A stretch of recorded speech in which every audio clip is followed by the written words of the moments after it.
So we'll deal with directive principles of state policy.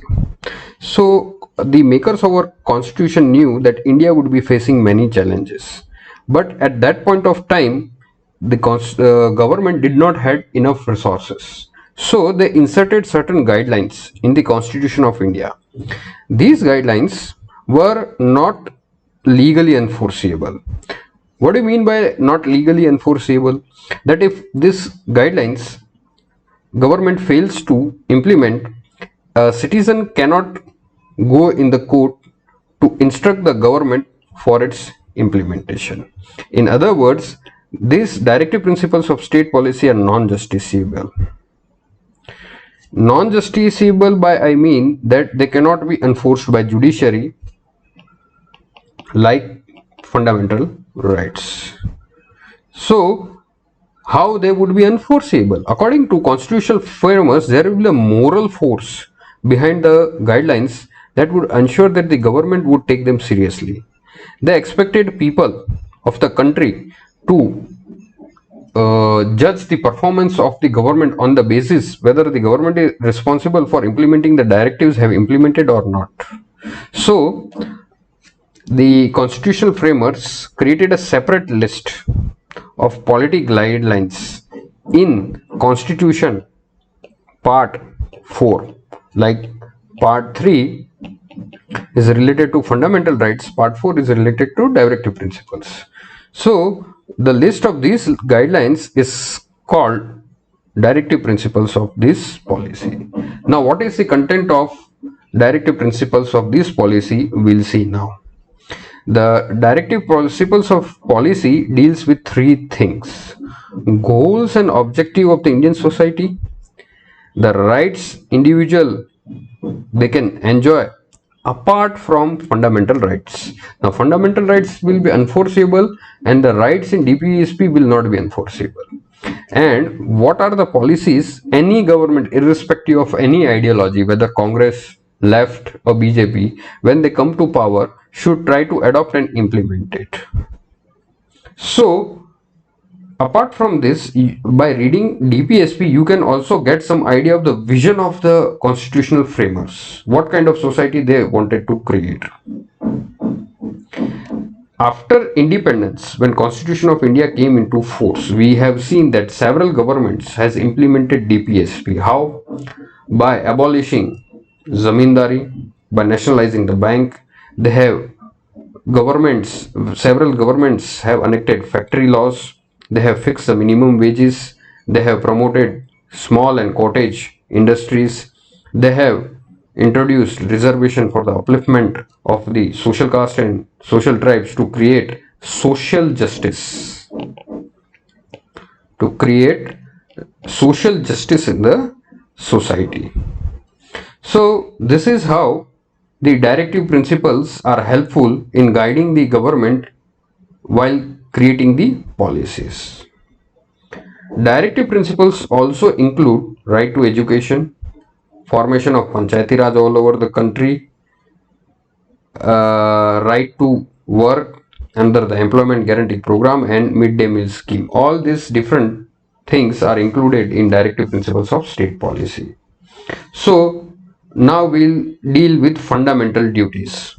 In original constitution there was no fundamental duties. Then in 1972, after the emergency, Swaran Singh committee was appointed. This committee, or on the recommendation of this committee, government enacted 42nd Amendment Act.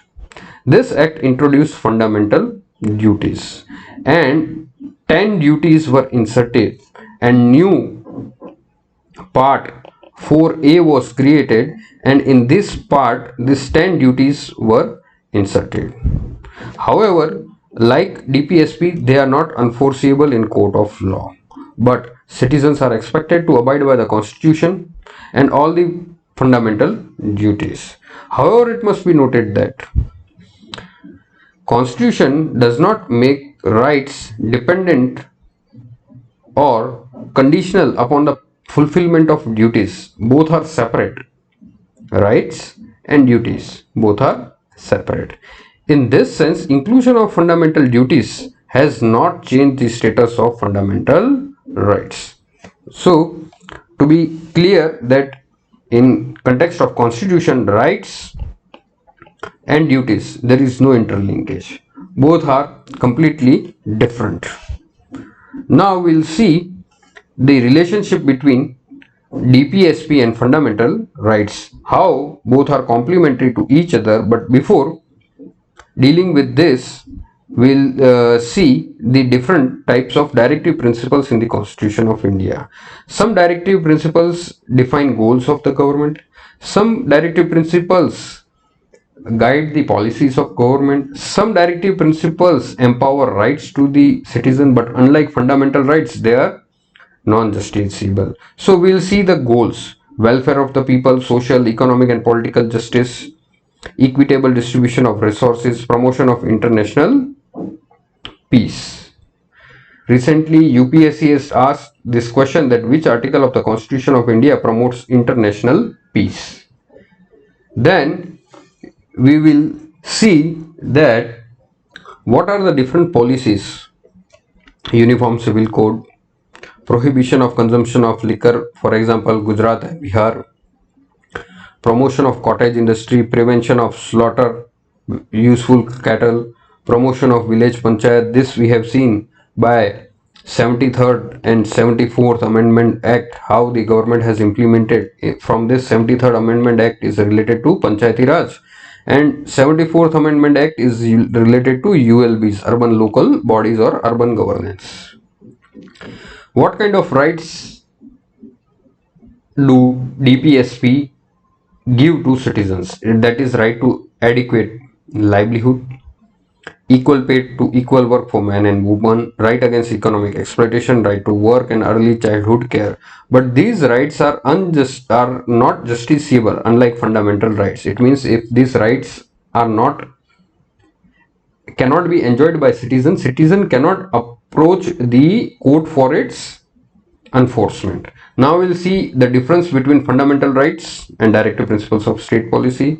We have seen that fundamental rights limits the power of government, while directive principles of state policy, we will find that this directive principles of state policy exhort government to do certain things. Then fundamental rights protects the rights of individuals, while directive principles ensure the well-being of the entire society. However, at times when government intends to implement directive principles which are in conflict with fundamental rights, this problem arose during the abolition of Jamindari. How? Because of right to property. Right to property was fundamental right, so it cannot be violated. But according to DPSP, creating economic justice was one of the goal of the society. So here both fundamental rights and Constitution of India came opposite to each other. However, keeping in the societal needs are greater than the individual interest.